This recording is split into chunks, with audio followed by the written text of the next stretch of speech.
Rock Chat with Trace. This interview I'm talking to Disciples of Babylon, an international rock band based in Hollywood, who after 3 years have released a new single. Hello and thanks for doing the interview. Thank you for having us. Yes, thanks for having us.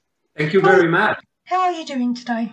We're doing good, just trying to stay. I mean, you were just telling us before the interview how you guys were still in lockdown. They're just starting to open things up for us here. So, we're trying to see how that's going to go. I was just telling them, Ramon, before you joined us, that I just came back from my second shot. Literally 10 minutes ago, I just got here. So, no, it's fine. I didn't really feel anything the first time that I got it. A little sore where they apply it, but other than that, it's all good. Who are your influences? Yeah, we like the same music, modern music, classic rock. We grew up, we just listen to good music in general. You know what I mean? So I'm personally, if a song is good, I like it. Doesn't matter the genre. So it's a metal song, I love it. It's a rap song, I love it. It's a hardcore, I love it. It's a good song, it's a good song. So my influence are probably, I would say in general, rock music, but I like everything. Yeah, I think that goes the same for all of us. I mean, we all grew up with, obviously, heavy metal was like our biggest influences growing up initially, but we all listened to various music, just like Ramon was saying earlier. I mean, I grew up in a house that was with jazz, R&B, and had the good fortune of listening to a lot of great music growing up. But rock has obviously been the centerpiece, I think, for all of our story. I mean, we're definitely, with Guy coming from Brazil, which is like really, really into the heavier music, and Ramon from Spain. I mean, so we kind of all had those very similar influences. And I would kind of almost classify our band as like what's talking about like new classic rock sound. Or I think our sound has a modern twist, but has all the elements of all the classic rock. Tell me about the band. All right. So, I was the first member after both Eric and Ramon created the band together. I was the first guy that they called to start building up the lineup. And that was back in 2012. Yep. And everything happened very naturally and very organic, I think. We would just get together with our instruments. Someone would have a little song idea, either a melody, a riff, and we would just get together and develop the concepts. And that's pretty much how the band got started. That was basically exactly what Guy said. When we started this, Ramon and I would just start to get together and work on ideas. And finally, we had a bunch of ideas down, and Ramon suggested, well, we need to put the rest of this band together. And he immediately reached out to Guy. He knew Guy from going to school. We all went to the same music school at different times, but, Guy and Ramon went together during the same time. And that's how everything kind of just evolved. Then Guy came on board and we all started writing together, and it was, great experience. Your first single in 3 years is called Liberty. Explain the single to me. Well, Liberty was basically an idea that obviously with everything that's been going on with the previous administration that we had here, we obviously didn't like the direction that things were going in. I think a lot of people were not really happy with the direction. And basically the idea behind the song was just talking about everything that's happening right now. Luckily, things have changed dramatically in the last few months, and we're hoping that it's going to kind of keep on this path. But there's still a lot of division, obviously, in our country as a whole. And, the song is really talking about no matter what side of the fence you're on, whether you're a Republican, a Democrat, an independent, a Martian on the moon, we ultimately want to be united, and we all want kind of liberty, and we want that to represent different things from us. So it's about getting back together to where I can speak to somebody that's a complete opposite of myself, but we're not out to kill each other. We can have disagreements, but still ultimately want the same thing. And so I think that's what the whole idea behind Liberty is to ultimately unify everyone. How important is politics and current affairs in your music and songwriting? I think it plays a big part. Since I'm the primary lyricist for the band, I take a lot of what I'm seeing, what's happening as far as subject matter. So some of the newer material has gone in that direction to where it's kind of more of a political kind of stance of things, particularly because of everything that's going on or that was happening before. I think as writers, all of us in the band are influenced by what we're hearing and seeing. And those kind of things dictates what I tend to write about, depending on the mood of the song, or, whether it's a heavier, more aggressive song that might turn my direction into one way. If it's more melancholy, it might be about something else. But I think this is not the last of those political type of songs. I have all kinds of ideas in my head as far as like what I want to do with those kind of things and get those points across. But yeah, I think it plays a very important role in what's happening. I mean, ultimately, we're not here to divide people. We want to just unify people with our music. So we're always trying to have a positive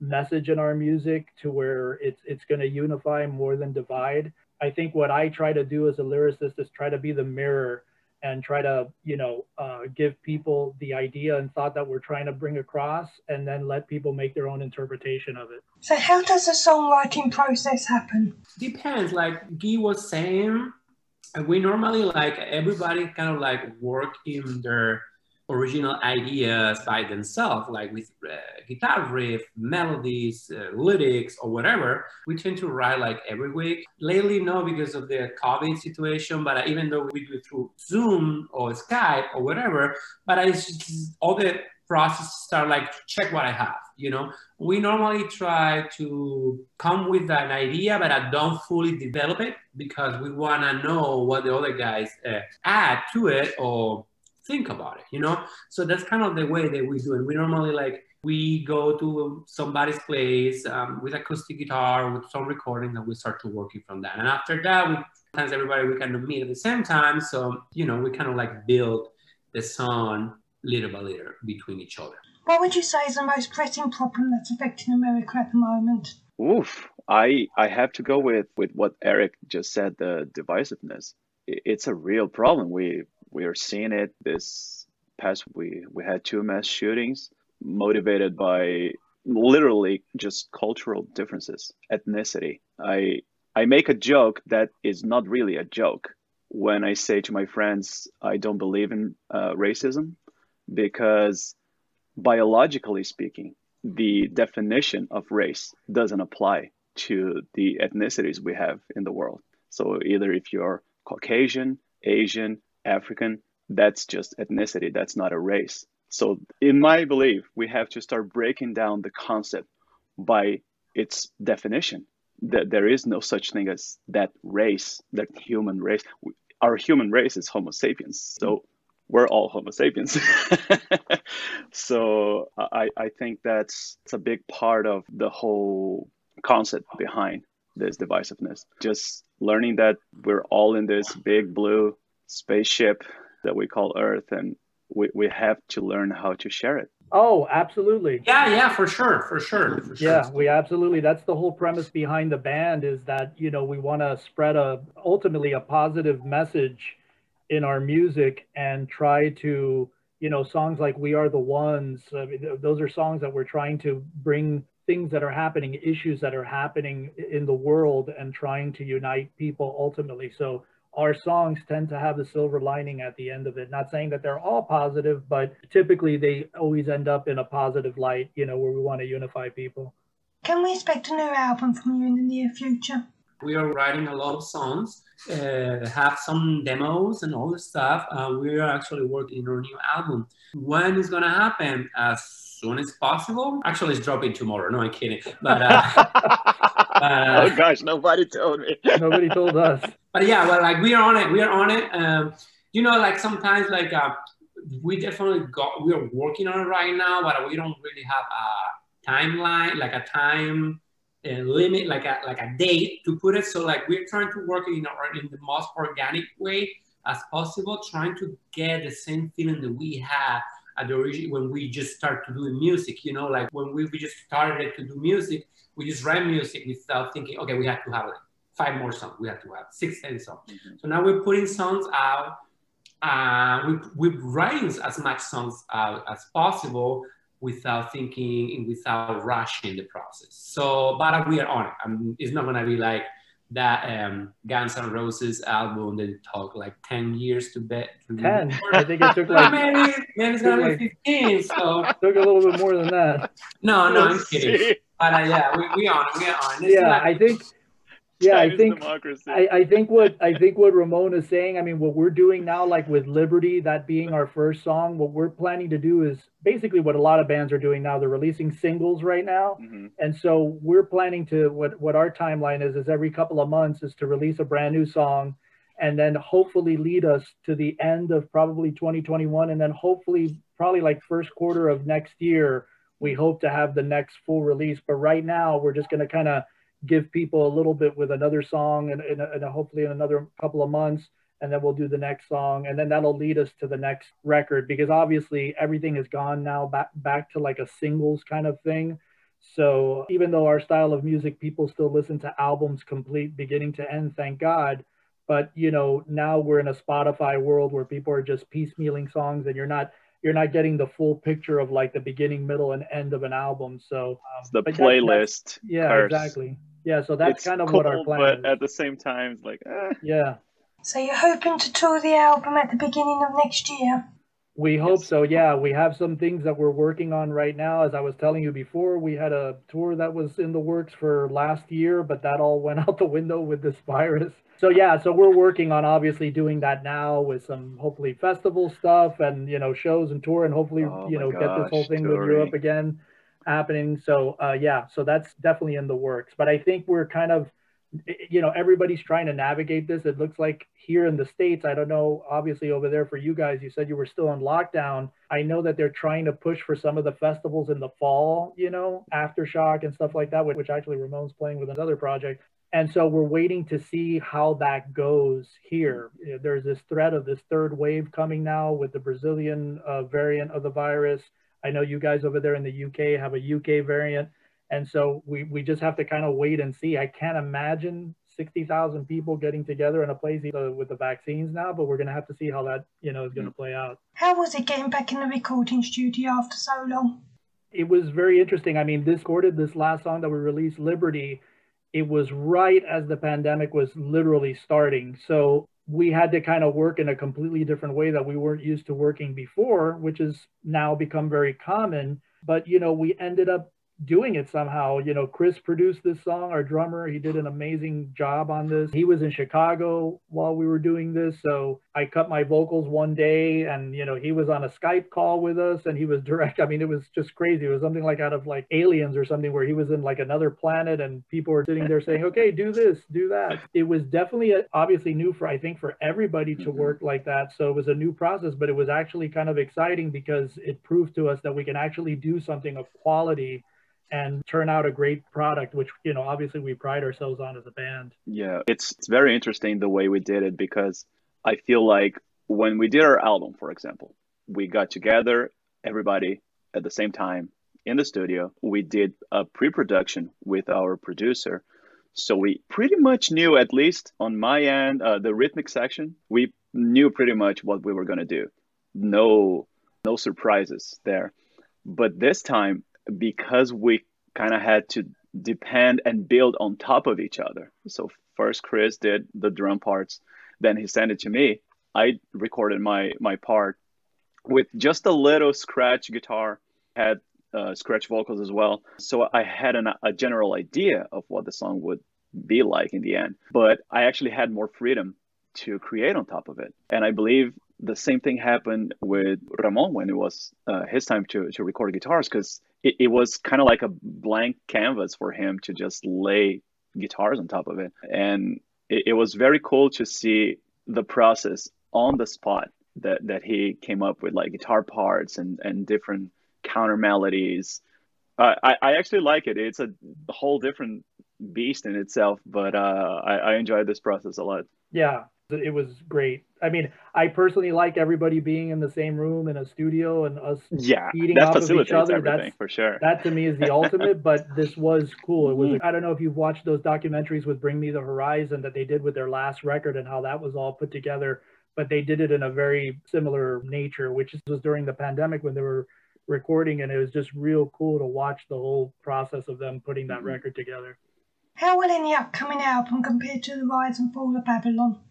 Sound-wise, it already is with Liberty. That's just a little taste of where the sound is going. I mean, I kind of told everybody, I mean, we all kind of agreed that we wanted to definitely take it into a different direction. We have to challenge ourselves first and foremost. If we're not challenged, then, you know, it's not even worth why we're doing it. So we have to please ourselves first, and then hopefully everybody's going to come along for the ride with us.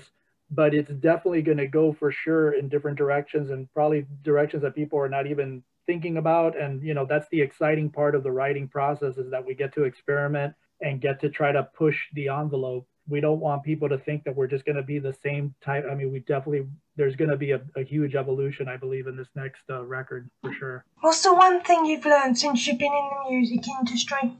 I would say that being honest why you write, like Eric said before, like you don't really like or you're really passionate about what you're doing, the audience is not gonna feel that. So basically, what I'm trying to say is you gotta write in an honest perspective, not thinking about this is the trend, this is what is sounding, this is what people are gonna like.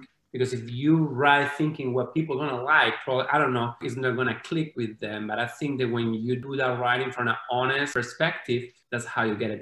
Well, to me, it would have to be open-minded.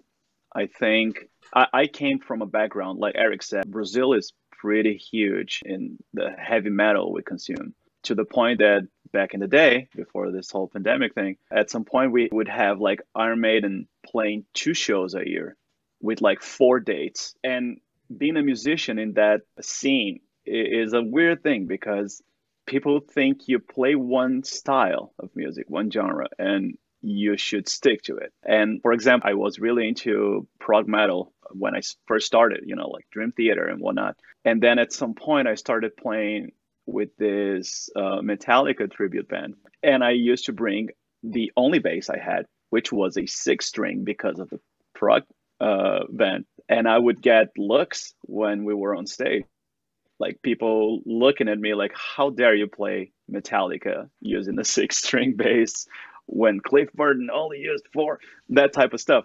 So I don't know, I got here to the US and I don't really feel that anymore. So I'm able to play whatever I feel like and to contribute with different styles and different approaches to music.